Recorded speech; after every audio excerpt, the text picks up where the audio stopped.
Olá, hoje nós vamos falar um pouquinho sobre teologia da libertação.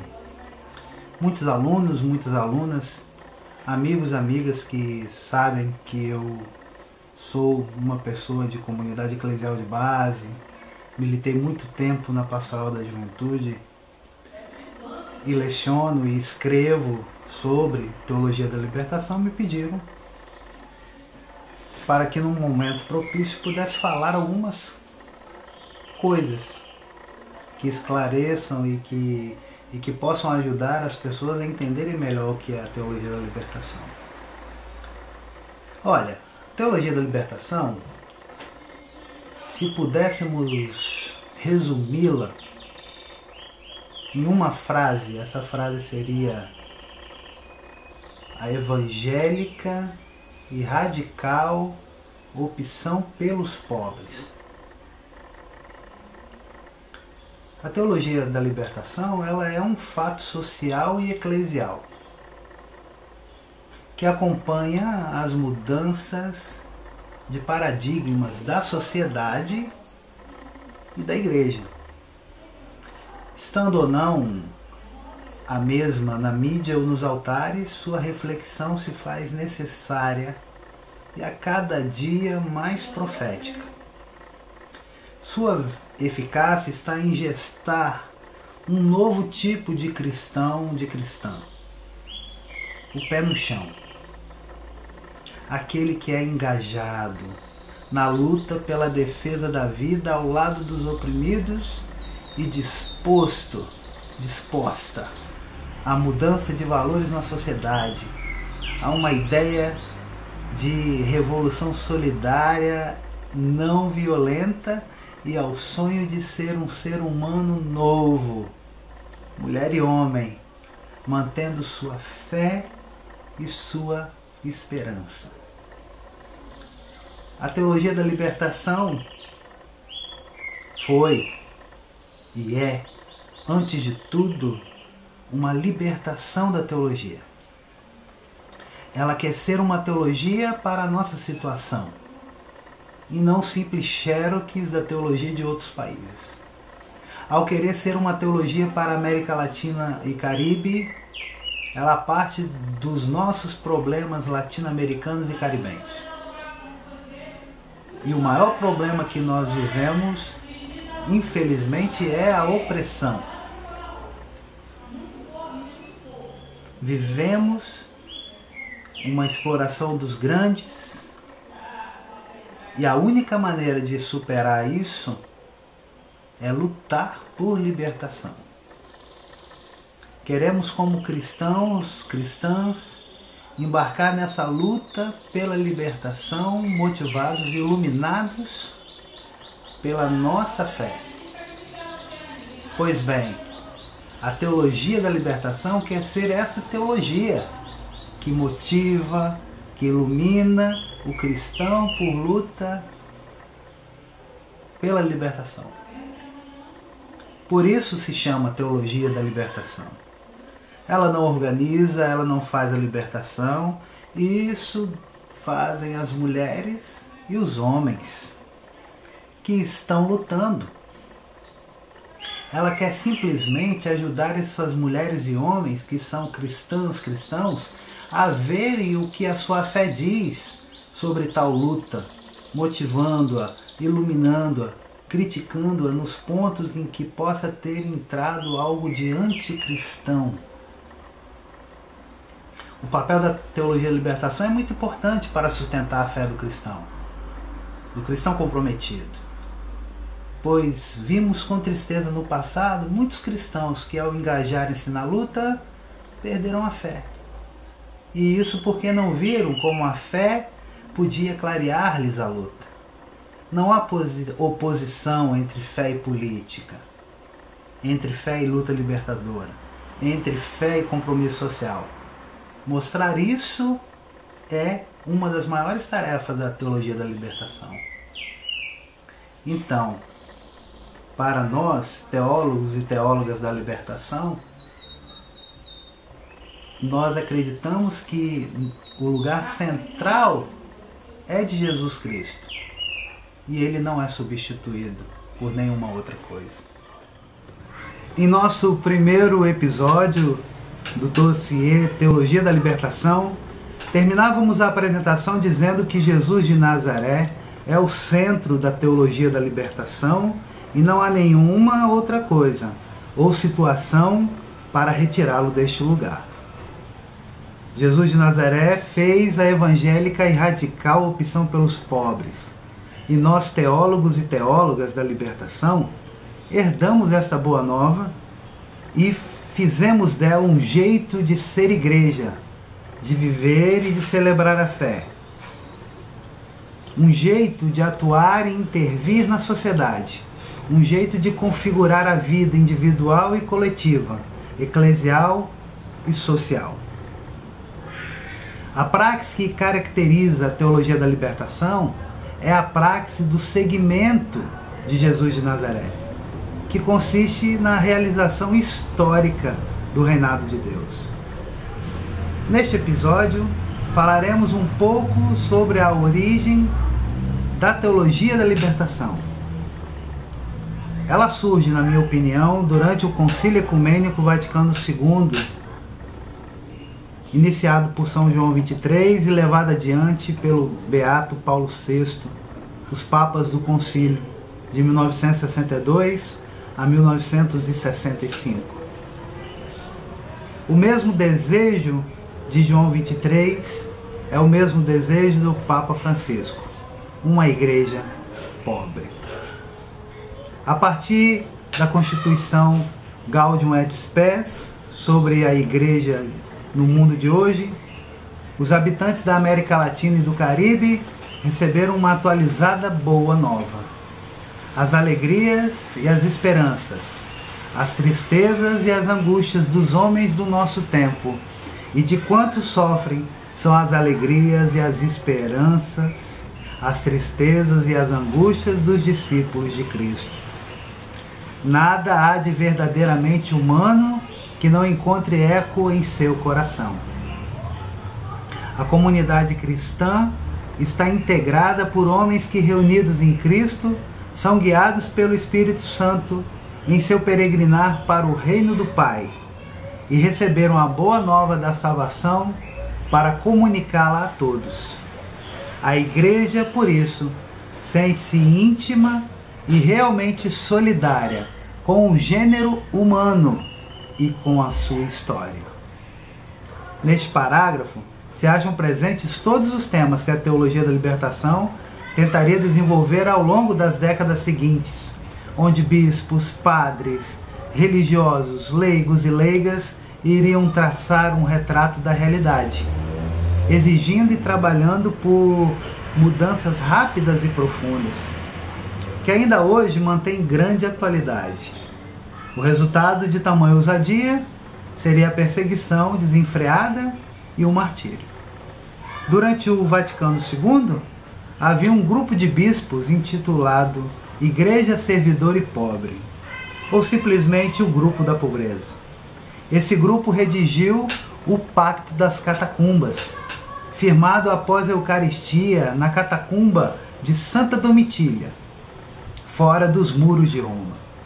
Por este documento de 13 itens, os autores comprometeram-se a levar uma vida de pobreza, rejeitar todos os símbolos ou os privilégios do poder e a colocar os pobres no centro de seu ministério pastoral.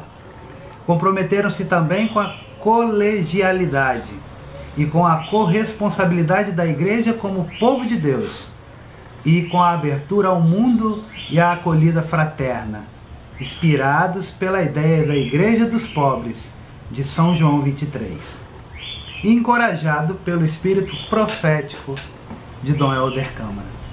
Este pacto influenciou a teologia da libertação que nascia, e quem o vive hoje em dia sente estar mais próximo de Deus, mais próximo dos prediletos de Deus, mesmo sendo perseguido.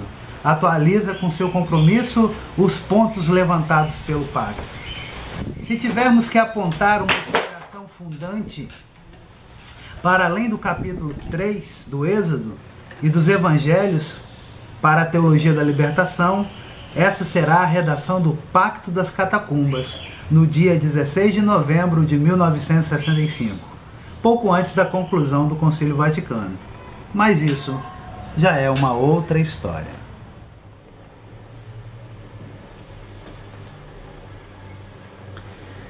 Olá! No episódio anterior de Dossiê Teologia da Libertação, conversávamos sobre a origem da Teologia da Libertação. Hoje, ainda dentro da origem, falaremos sobre o Pacto das Catacumbas da Igreja Servidora e Pobre. Era a etapa final do Concílio Ecumênico Vaticano II. E dentro de poucos dias, os bispos entrariam em clausura para as últimas votações. Os trabalhos eram intensos e, mesmo assim, não impediram que o grupo da Igreja dos Pobres coroasse com uma iniciativa discreta, mas não menos ousada, a atuação que havia exercido nos bastidores do Vaticano II ao longo daqueles 4 anos. Essa iniciativa ousada chamou-se de o Pacto das Catacumbas da Igreja Servidora e Pobre. No dia 16 de novembro de 1965, 57 bispos celebraram nas catacumbas de Domitila em Roma. Ali, 40 destes assinaram o Pacto das Catacumbas. 12 bispos eram asiáticos, 9 latino-americanos e caribenhos, 8 africanos, 9 europeus, 1 canadense e 1 israelense. Os bispos brasileiros eram Dom João Batista da Mota Albuquerque, arcebispo de Vitória do Espírito Santo. Francisco de Mesquita Filho, bispo de Afogados de Ingazeira, no Pernambuco. José Alberto Lopes de Castro Pinto, bispo auxiliar do Rio de Janeiro. Henrique Golan Trindade, arcebispo de Botucatu, São Paulo. Antônio Fragoso, bispo de Crateús, Ceará. Dom José Maria Pires, arcebispo de João Pessoa, na Paraíba. Luiz Gonzaga Fernandes, recém-sagrado bispo auxiliar de Vitória do Espírito Santo, e Helder Câmara, que foi um de seus mentores articuladores mais entusiasmados e foi um dos primeiros a assinar o pacto. Porém, não pôde participar daquela missa, pois ainda estava envolvido com algumas tarefas em relação a Gaudium et Spes. A dinâmica da rede Igreja dos Pobres possibilitou uma continuidade na adesão, mesmo após o encerramento do concílio, pois outros 500 bispos assinaram o pacto. Esse pacto, como veremos nos próximos episódios, inspirou as conferências de Medellín e Puebla, que consagraram a opção da Igreja Latino-Americana e Caribenha pelos pobres.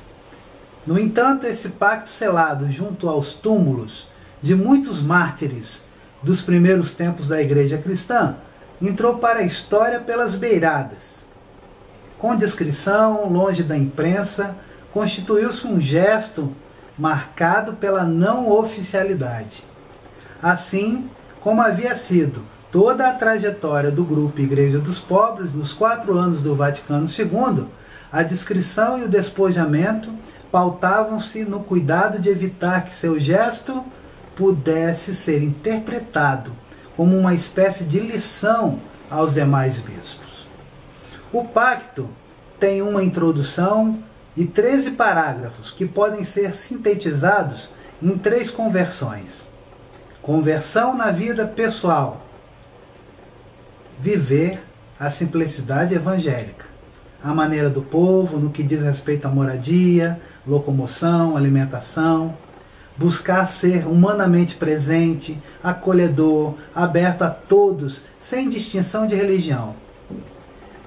Conversão na vida eclesial, ministerial e pastoral. Confiar a pessoas leigas a gestão. Ser mais pastor e apóstolo do que administrador. Conversão na ação social. Transformar em beneficência as obras sociais, na perspectiva de uma nova ordem social e dignidade humana. O Pacto das Catacumbas não nasceu simplesmente de um entusiasmo momentâneo, mas de uma intensa participação no Vaticano II, com o olhar e o coração no mundo dos pobres e no exercício constante da colegialidade. Olá! No episódio anterior falávamos do Pacto das Catacumbas, da Igreja Servidora e Pobre, como inspiração para a teologia da libertação, que seria desenvolvida na América Latina e no Caribe nos anos seguintes ao Concílio Ecumênico Vaticano II. No capítulo de hoje falaremos sobre os encontros fundantes da teologia da libertação. Para ilustrar esse episódio, iremos dizer um poema de Dom Pedro Casaldáliga. É tarde, mas é nossa hora. É tarde, mas é todo o tempo que temos à mão para fazer o futuro. É tarde, mas somos nós essa hora tardia. É tarde, mas é madrugada, se insistirmos um pouco. Em março de 1964, no Instituto Teológico dos Franciscanos em Petrópolis, no Rio de Janeiro, acontecia um marco fundamental na história da teologia da libertação latino-americana e caribenha. O primeiro encontro de teólogos latino-americanos. Participaram deste encontro, entre outros, Juan Luis II, do Uruguai, Lúcio Gera, da Argentina, e Gustavo Gutiérrez, do Peru. Sem dúvida nenhuma, a semente estava lançada na terra. Neste encontro, a comunicação de Gustavo Gutiérrez foi a mais rica, tanto em nível teológico quanto em sua perspectiva latino-americana. A pergunta com a qual inicia sua exposição é: como estabelecer o diálogo salvador com o ser humano da América Latina? Para responder a tal pergunta, Gutiérrez passa a considerar tanto a ação do ser humano quanto as opções pastorais da Igreja da América Latina. Aparece aí o embrião do que se denominará posteriormente como a função crítica da teologia da libertação e da praxis dos cristãos. Irá propor um novo enfoque pastoral, o Estatuto da Humanidade tocada pela graça diante da Igreja e instituição. Em 1965, o Instituto de Teologia Pastoral Latino-Americano, dirigido pelo chileno Segundo Galileia, organiza uma série de encontros em simpósios de teologia, nas quais se vai forjando e amadurecendo uma perspectiva teológica latino-americana. Um dos objetivos explícitos do encontro de 64, em Petrópolis. Em 67, Gutiérrez irá apresentar uma das lacunas principais de sua teologia: os pobres de Javé. Em 68, fará uma conferência intitulada Em Direção a uma Teologia da Libertação. Em 1969, participará de um encontro na Suíça com a conferência intitulada Notas para uma Teologia da Libertação. Em maio de 1970, mesmo não estando presente num simpósio de teologia em Bogotá, manda um texto intitulado Esboço para uma Teologia da Libertação. No final de 1971, aparece por fim sua obra histórica, Teologia da Libertação, Perspectivas. No mesmo ano, no Brasil, e sem se conhecerem, mas em forma de artigos para uma revista católica, e um ano após, em forma de livro, o então frei franciscano Leonardo Boff escreve Jesus Cristo Libertador. Em El Salvador, o Marte Inácio Elacuria publica um artigo intitulado Libertação, Missão e Carisma da Igreja Latino-Americana. No Uruguai, Hugo Asman também publica o livro coletivo Opressão, Libertação, Desafio dos Cristãos. Muitas outras obras seriam publicadas após esses livros. E muitas questões seriam colocadas, inclusive, na ordem do dia, com o objetivo de alargar o horizonte da teologia da libertação, já que ela não se apresenta acabada, muito menos morta. Até a próxima.